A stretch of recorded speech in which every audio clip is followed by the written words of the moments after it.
Sale sale sale, घेता का इस्कटू, घेता का इस्कटू असा आवाज ऐकून गाडीचे ब्रेक आपले आपण दाबले गेले.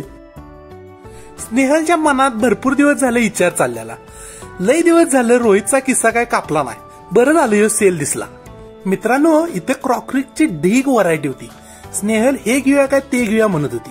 तिला म्हटलं पहिला घरात आहे ते वापर असं म्हणून ह्या स्टॉल वरनं आम्ही पुढच्या स्टॉलला गेलो. पुढचा स्टॉल लागला बांगड्यांचा. आता इथं काय नाही म्हणतोय, घे बाई घे, काय पाहिजे ते घे.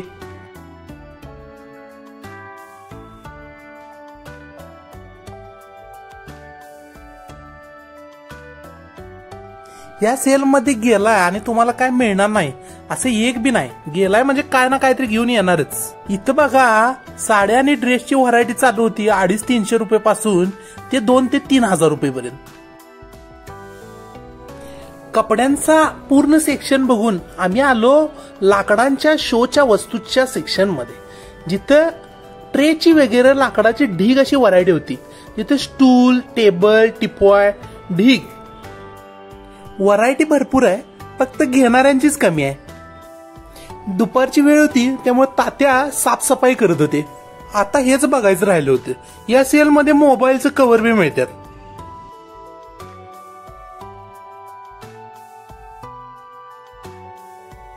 ह्यो पाण्याचा झरा बघून कॅमेरामन म्हणला पाणी कुठनं पडते बघाय पाहिजे.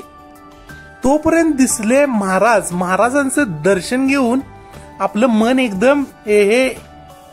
या सेलमध्ये मोस्ट ऑफ द शॉप्स जे होते ते राजस्थानी होते आणि हे शिवाजी महाराजांचे स्टॅच्यूज विकतात हे बघून मन अगदी प्रसन्न झालं.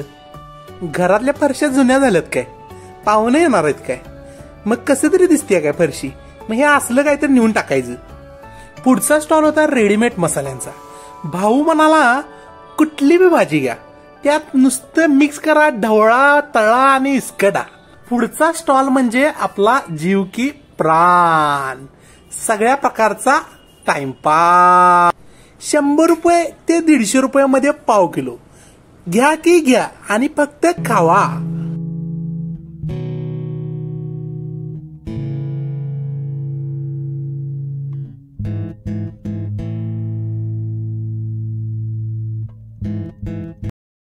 पुढचा स्टॉल होता राजस्थानी लोणच्याचा.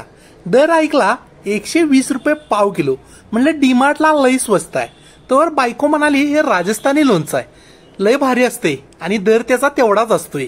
मग काय होम मिनिस्टरचा आदेश नाही कशाला म्हणतोय. पोरांचं इथं काहीतरी मिळतंय हे बघून दिल एकदम माझा खुश झाला.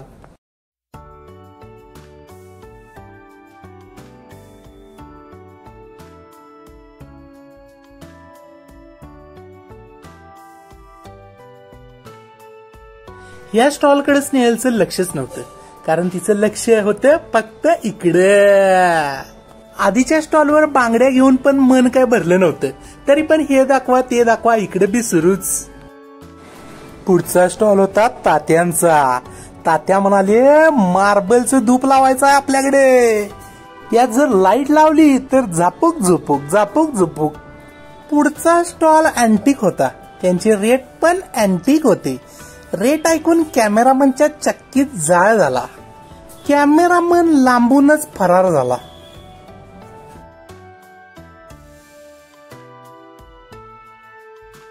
आता आला कॅमेरामनच्या जीवाभावाचा आवडता स्टॉल. स्वस्त आणि मस्त, घ्या फुकट, घेता का इस्कटू. कॅमेरामननं 80% किस्सा इथपर्यंत रिकामा केलता. आता म्हणलं गडबड करा लागत्या, नाहीतर आपलं काय खरं नाही असं म्हणत कॅमेरामनला पळवायचा विचार केला. असं म्हणत ढकलत ढकलत ढकलत ढकलत नेला पुढे. तरी पण कॅमेरामन काय हालाय तयार नाही. पर्सचा स्टॉल जसा बघितला तसं म्हणलं घरात आधी 4 पर्स आहेत त्या वापर, मग नवीन घेऊया. असा मस्का लावत गेलो आम्ही पुढच्या स्टॉलवर. राजस्थानी चप्पलांचा स्टॉल बघून कॅमेरामन म्हणला चप्पल पाहिजे. आता म्हणलं कॅमेरामन ठरवूनच आलाय, काय बोलायचं, घ्या काय पाहिजे ते. तर मित्रांनो, आजचा हा व्हिडिओ कसा वाटला हे कमेंट्स मधून आम्हाला नक्की सांगा. तर भेटूया पुढच्या ब्लॉग मध्ये. जय जिजाऊ जय शिवराय.